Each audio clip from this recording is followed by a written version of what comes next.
জ্ঞানের সোপান ইউটিউব চ্যানেলে তোমাদের স্বাগত। আজকে আমরা ধ্বনি পরিবর্তনের তৃতীয় পর্ব নিয়ে হাজির হয়েছি।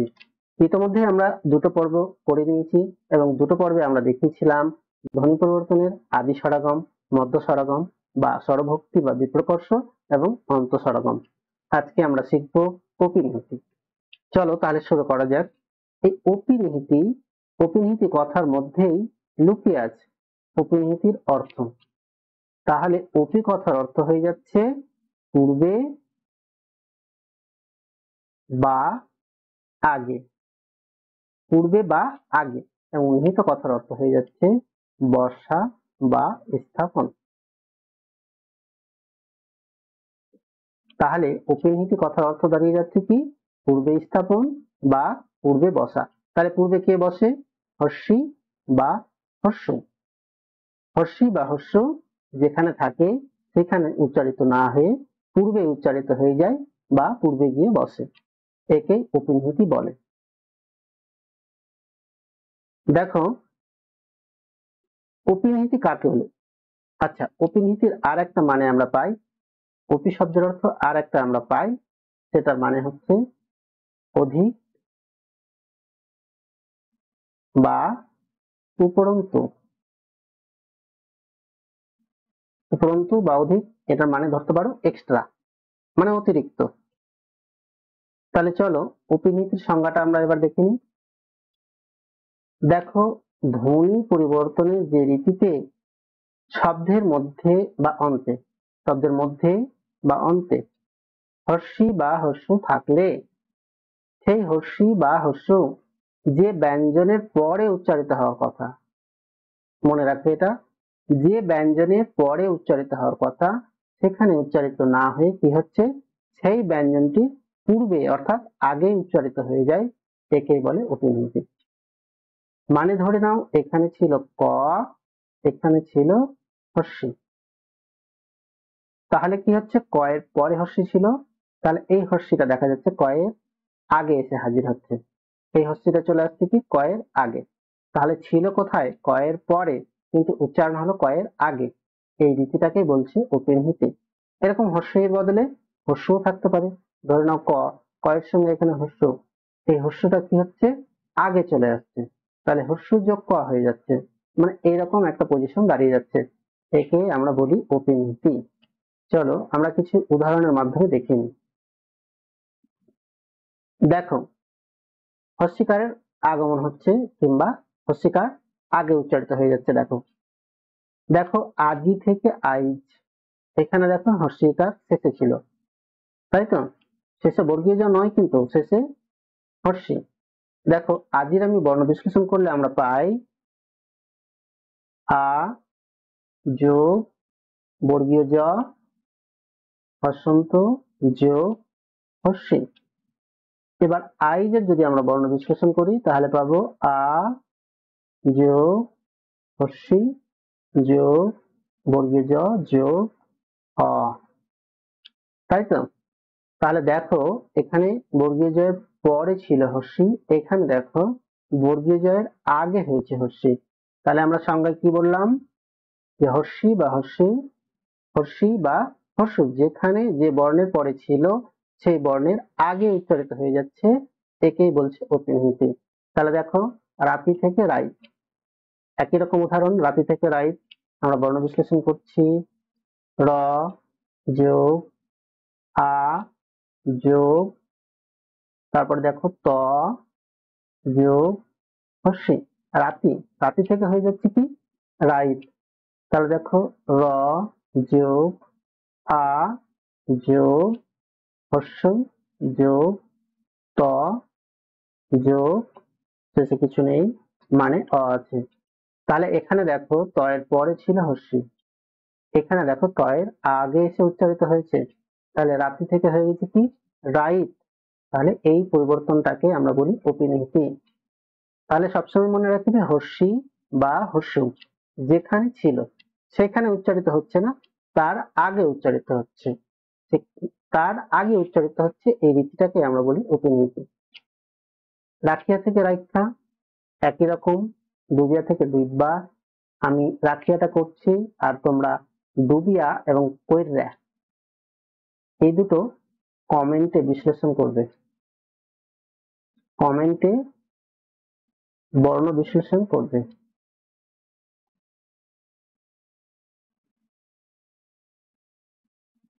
যদি ফোনে হসন্ত না দিতে পারো,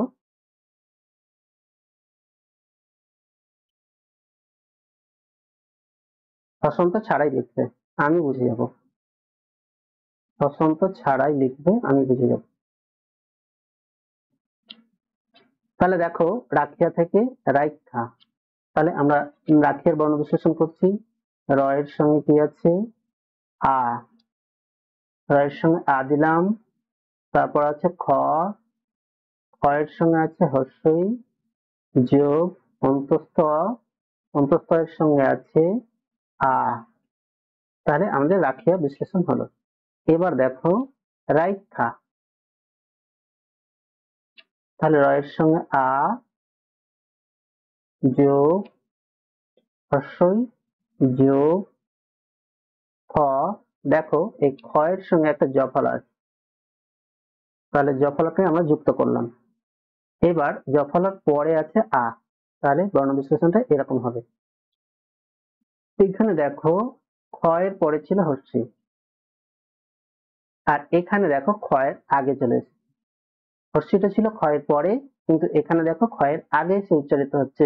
তাহলে বুঝতে পারছো, হর্ষি কিংবা হর্ষ এই দুটোর ক্ষেত্রে হয়, কিন্তু অন্য বর্ণের ক্ষেত্রে হবে না, কিংবা অন্য স্বরধ্বনির ক্ষেত্রে হবে না। হর্ষই এবং হর্ষু আসবে, কিংবা হর্ষই এবং হর্ষই আগে উচ্চারিত হবে। একেই আমরা বলছি অপিনিহিতি। তাহলে ডুবিয়া থেকে ডুববা আর কোরিয়া থেকে কইরা তোমরা এটা কমেন্টে বর্ণ বিশ্লেষণ করবে।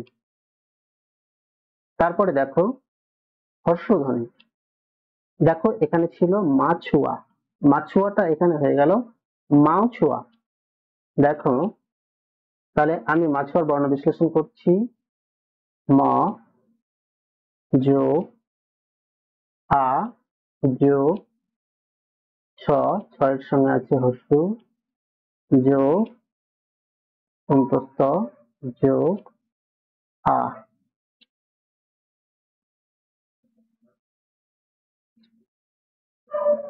তাহলে দেখো তারপরে আছে মাউছুয়া, তাহলে ম যোগ আ যোগ হর্ষ যোগ ছ যোগ হর্ষ যোগ অন্তস্থ যোগ আ। দেখো এখানে ছয়ের পরে হর্ষু ছিল, এখানে দেখো ছয়ের আগে হর্ষু এসেছে, আর এখানে দেখো ছয়ের পরেও কিন্তু একটা হর্ষু ছিল, এখানেও ছিল, এখানেও ছিল। এই এই হর্ষুটা দেখো অধিক এসেছে, অধিক এক্সট্রা, এক্সট্রা একটা হর্ষু এখানে এসে হাজির হয়েছে। তাহলে আমরা একেও বলবো অপিনিহিতি।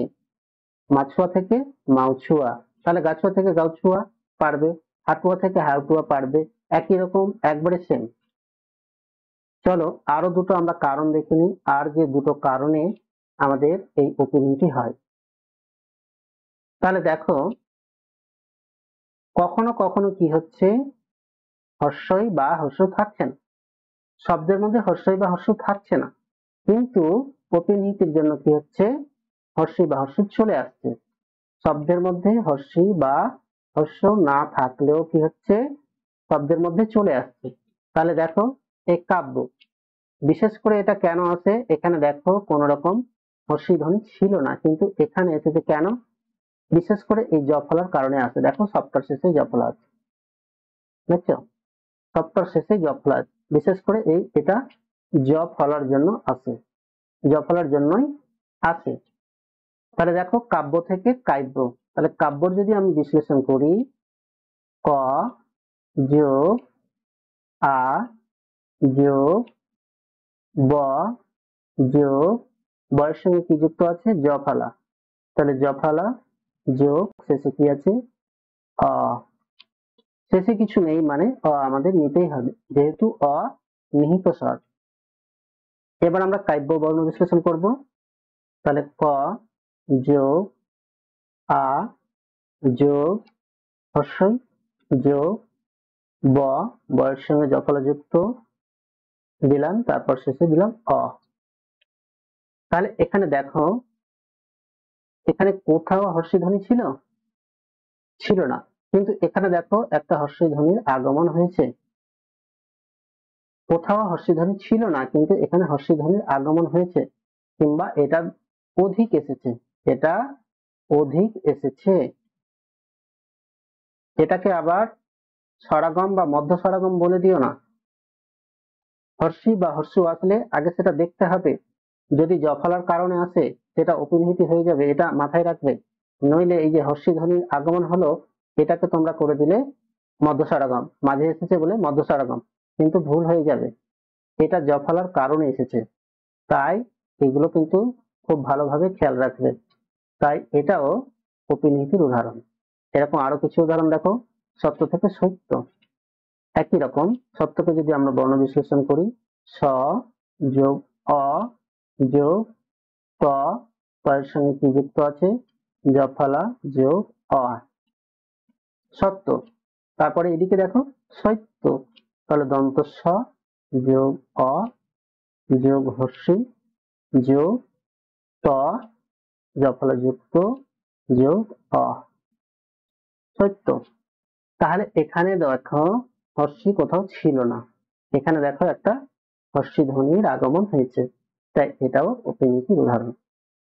তাহলে কন্যা থেকে কন্যা একই রকম, ক যোগ অ যোগ দন্তন্য যোগ জফলা যোগ আ।